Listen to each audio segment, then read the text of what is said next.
Yesterday, billionaire Microsoft founder Bill Gates sat down behind closed doors with a House Oversight panel to answer questions about his past relationship and business dealings with Jeffrey Epstein, which prompted a lot of different reactions. Take a look.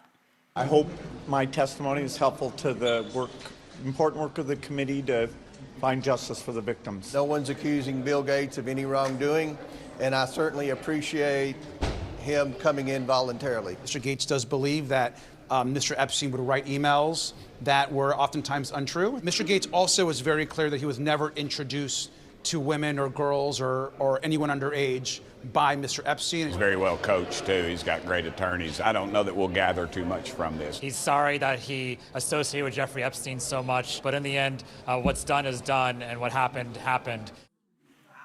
So Gates said he was aware of Epstein's criminal conviction, that it was sexual in nature, but didn't know the details. He also denied witnessing or participating in any crimes.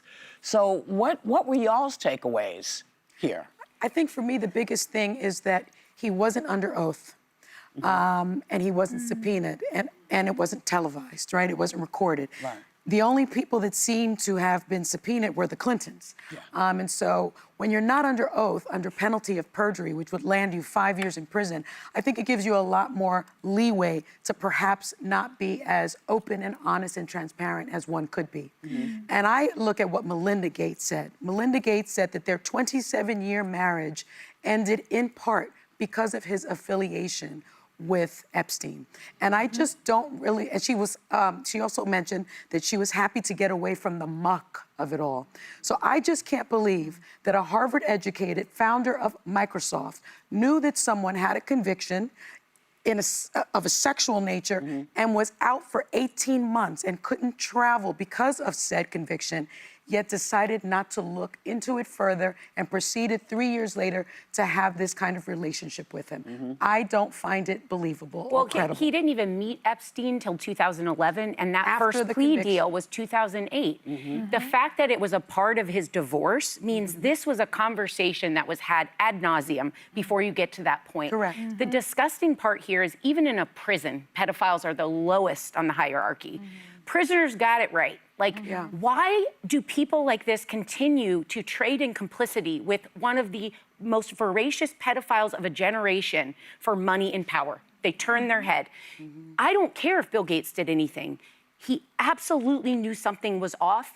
Melinda Gates said from the first time she met Jeffrey Epstein, and so did Howard Lutnick's wife. My first reaction was, this man scares me, something's wrong. Now add to it all the knowledge of an easy little Google search.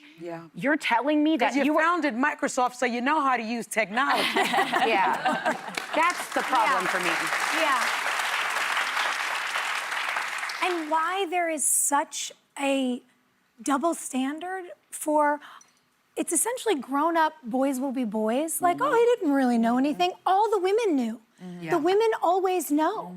Why has it been on us for generations to start the whisper networks, to protect each other, to figure out how to never leave you alone in a room with that creepy guy we all know is a creep?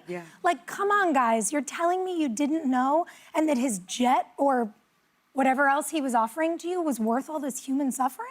And by the way, Bill Gates pointed out, he said that Epstein was an expert blackmailer, which is also what Howard Lutnick said. And he claims that the only wrongdoing that he had done is he had extramarital affairs, and Epstein was holding that over his head. We know that was his MO. That's what he was doing. He was getting access to powerful men and holding things over their head to get whatever he could from them. I think it is remarkable. It is good that he testified. I do believe it's still a crime to lie to Congress, even if you're not under oath. It is still a crime, but the penalty of perjury is it's not as high of a bar. It's not as high of a bar. I think anyone who comes forward that can give useful information, I count as a win, because there needs to be accountability, and there's been way too little so far. True that, true that.